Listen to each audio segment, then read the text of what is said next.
ಮತ್ತು ಇದು 39 ಕೆರೆಗಳ ಏತ ನೀರಾವರಿ ಯೋಜನೆಯನ್ನ 2017ರಾಗ ಎಂ ಬಿ ಪಾಟೀಲ್ ಸಾಹೇಬರು ನೀರಾವರಿ ಸಚಿವರಿದ್ದರು.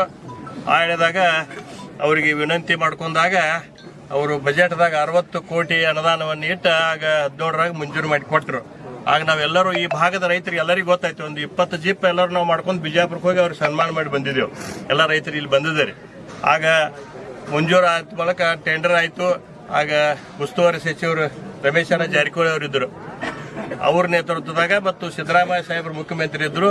ಅವರು ಮತ್ತು ಪ್ರಕಾಶ್ ಹುಕ್ಕೇರಿ ಅವರು MP ಇದ್ರು. ಆಗ ನಾವು ಇಲ್ಲೇ ರಾಯಬಾಗ್ ಕ್ರೀಡಾಂಗಣದಾಗ 18ರಾಗ ಸಿದ್ದರಾಮಯ್ಯ ಸಾಹೇಬರ ನೇತೃತ್ವದಾಗ ಭೂಮಿ ಪೂಜೆಯನ್ನು ಎಲ್ಲರೂ ಕೂಡ್ಕೊಂಡು ಮಾಡಿದ ಬಳಿಕ ಈ ಕೆಲಸ ಪ್ರಾರಂಭ ಆಯಿತು. ಆದ್ರೂ ಕೂಡ 7 ವರ್ಷ ಹಿಡಿತಿದ್ದು, 18 ತಿಂಗಳಾಗ ಮುಗಿಬೇಕಾಗಿತ್ತು. ಅದು ಭೂಮಿದು ಸ್ವಲ್ಪ ಸಮಸ್ಯೆ ಇತ್ತು ಮತ್ತು ಕಾಂಟ್ರಾಕ್ಟರ್ ಕೂಡ ಸರಿಯಾಗಿ ಬರಲಿಲ್ಲ, ತೊಂದರೆ ಆಯ್ತು.